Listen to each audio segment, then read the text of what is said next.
Olá, bem-vindos ao nosso primeiro Psicopapo. E para esse primeiro Psicopapo está conosco o nosso querido Dr. Natanael Mota, neurologista infantil, e nós vamos trazer algumas informações a respeito de mitos e verdades a respeito da educação.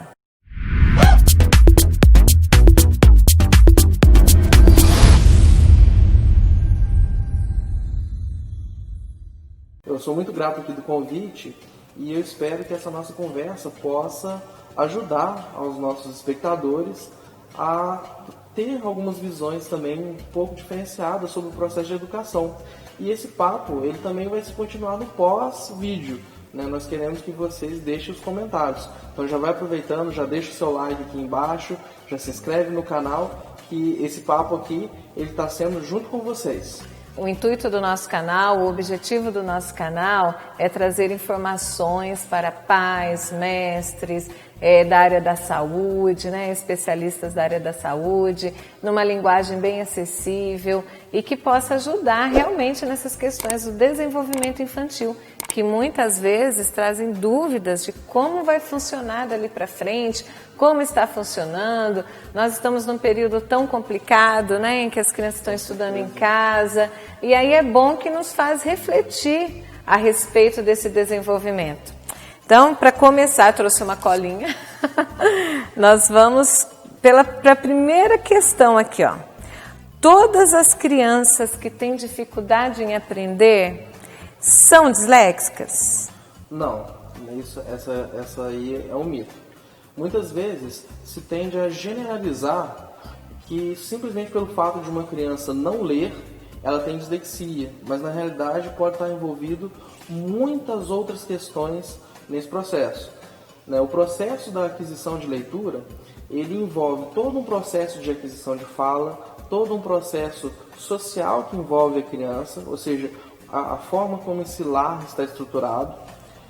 Envolve também a própria questão interna da criança. Se a criança tiver alguma outra dificuldade, seja um déficit de atenção, algum problema orgânico, um hipotireoidismo, por exemplo, ou até mesmo o TDAH, o transtorno de déficit de atenção com hiperatividade, se ela tiver outras comorbidades, isso também pode influenciar na sua dificuldade de aprendizado, né? Déficits cognitivos. Então, na realidade, o ato de aprender, Raquel, a gente poderia ver quase como se fosse a culminância de todo um processo neurológico adequado para aquela criança.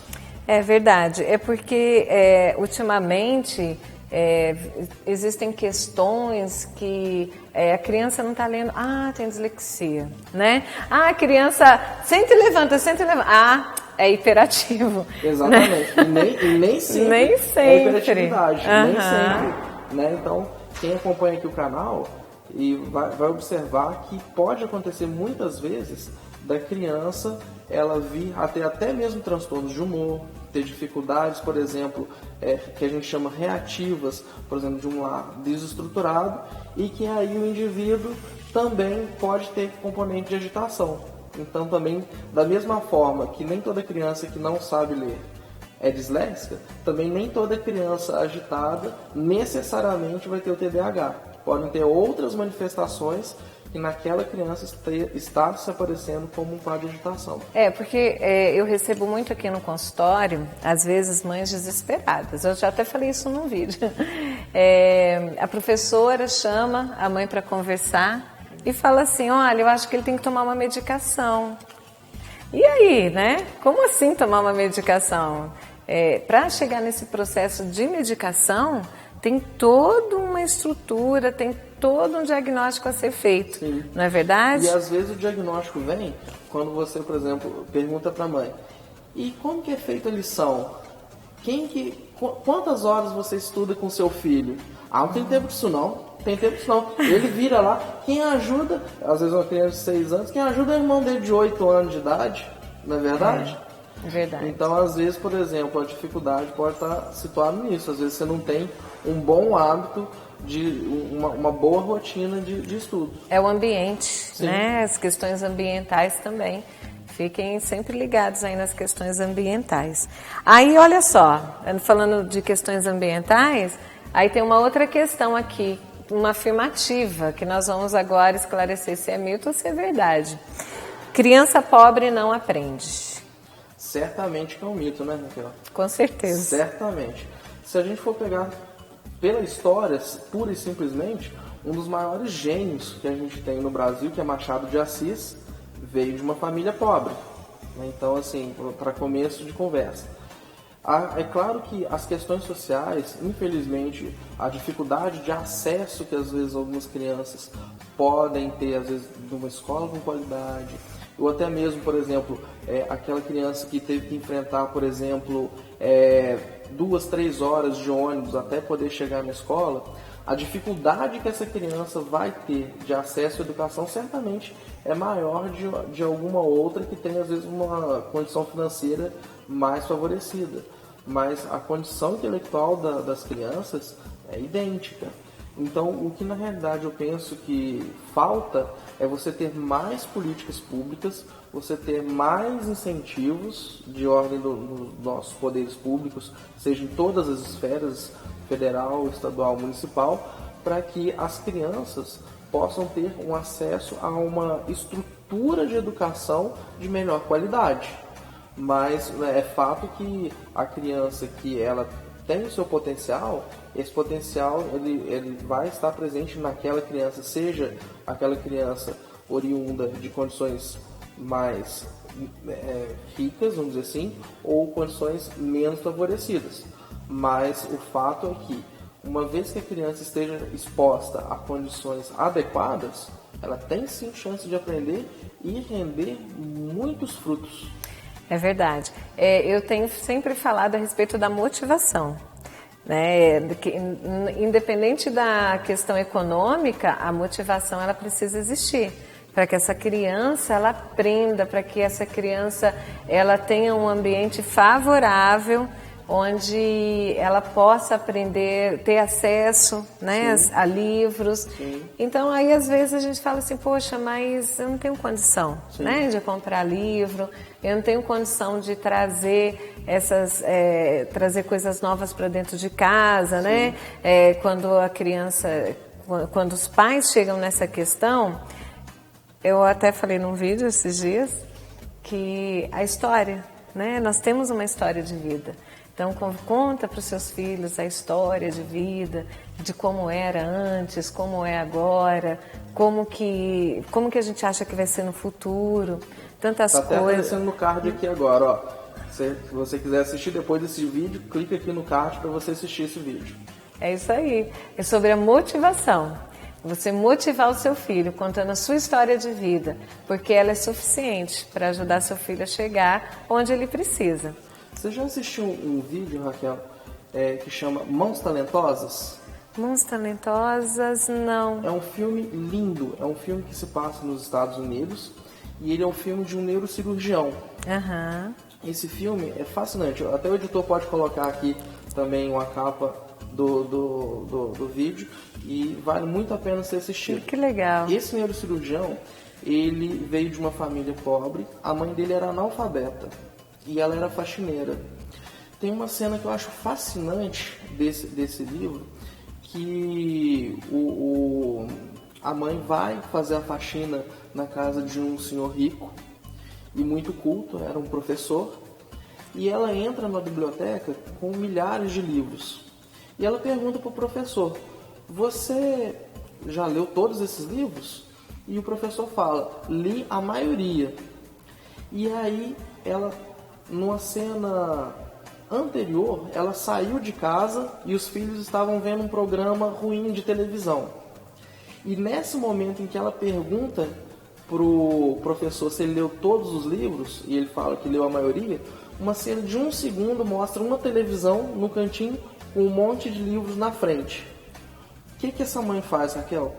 Vai lá na casa dela, depois que termina a faxina, desliga a televisão e coloca os filhos para cada semana resumir um livro. Gente, show! E ela conferir. E ela pergunta, mas me conta a história desse livro, como que é?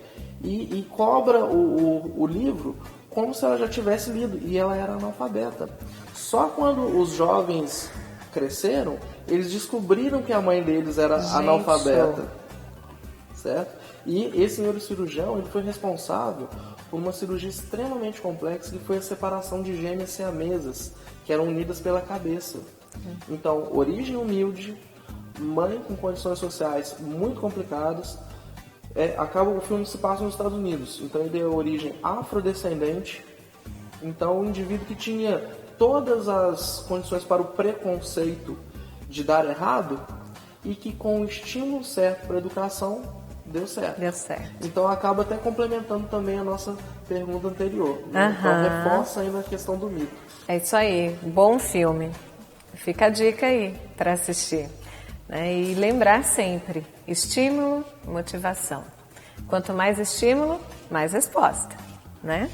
E aí, falando ainda sobre essas questões, até mesmo ambientais, né? Questões do ambiente da criança, né? Do ambiente que nós vivemos, a educação, ela se aprende em casa. Cabe à escola apenas ensinar os conteúdos. Mito? O que você acha? Eu acho que não, eu tenho certeza.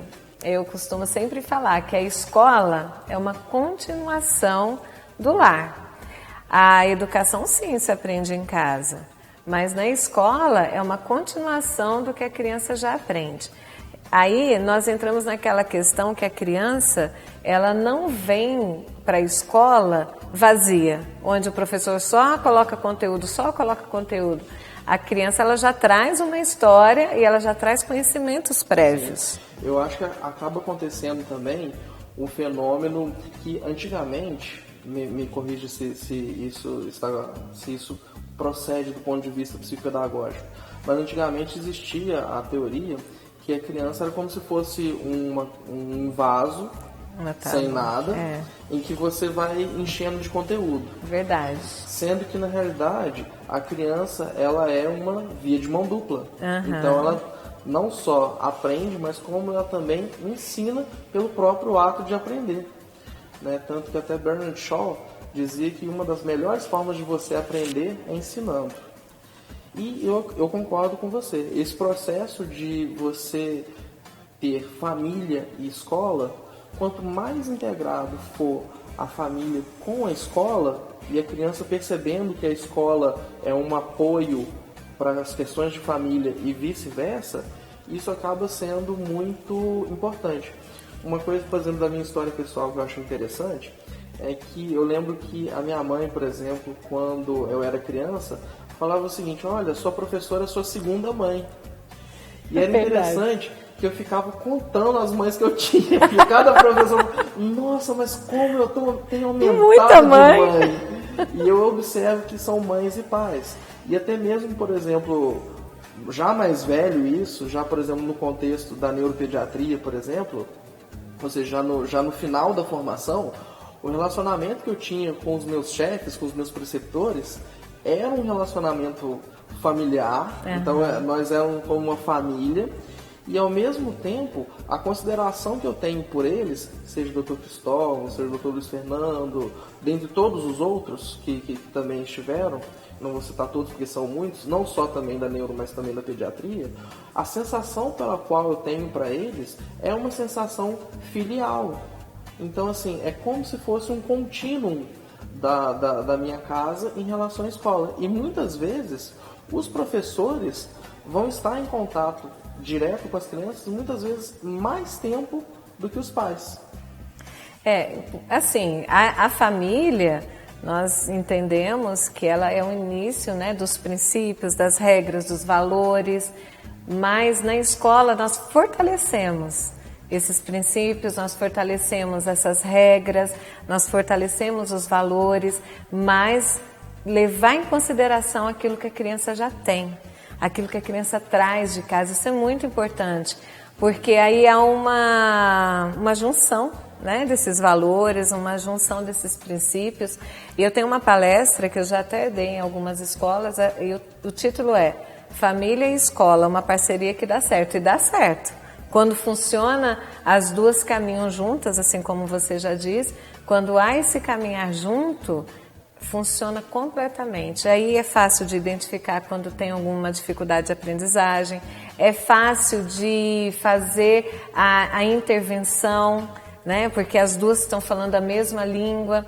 Então fica a dica, caminhe junto com a escola do seu filho. E professor, sempre leve em consideração, sempre busque entender as questões familiares também, que aí os dois vão se completar.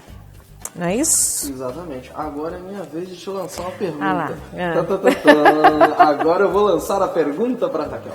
Mas, por exemplo, uma coisa que eu vejo com muita frequência, Raquel, e assim, no que eu vou conversando com pais, com familiares de forma geral, era o seguinte: eu pergunto dos pais como que foi a vida escolar deles. Né? E eu ouço muito aquela questão assim: eu quando era criança não gostava de escola. E eu te pergunto, é justificativo, por exemplo, para que o filho dele necessariamente também não goste de escola? Como que, por exemplo, poderia se superar isso? Olha, eu quando criança não gostava da escola. Então, tá explicado. Então não tem problema se o meu filho também não gostar. Olha só, legal essa pergunta. Eu recebo várias pessoas assim. Quando eu chamo os pais para conversar, e aí nós conversamos e eu faço perguntas a respeito da concepção, né? Aquela parte da anamnese. E aí sempre fala assim, não, mas eu também era assim quando eu era criança. Ah, não, mas vai melhorar, eu também era assim. Acontece que, vamos pegar do ponto de vista nosso. Antigamente, nós não tínhamos tantas informações como nós temos hoje a respeito de dificuldades de aprendizagem, até mesmo desse caminhar para a escola, essa questão de ir para a escola. Os nossos pais não tinham tantas informações. Hoje, nós temos, de repente, esse pai que fala assim, eu era assim, ele tinha dificuldades.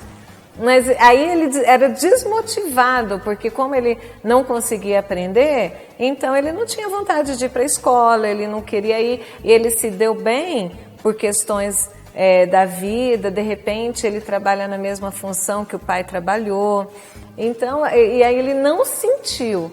Mas a pergunta é, você vai deixar seu filho passar por todo esse processo, sendo que pode ser ele pode ser ajudado agora no início da vida?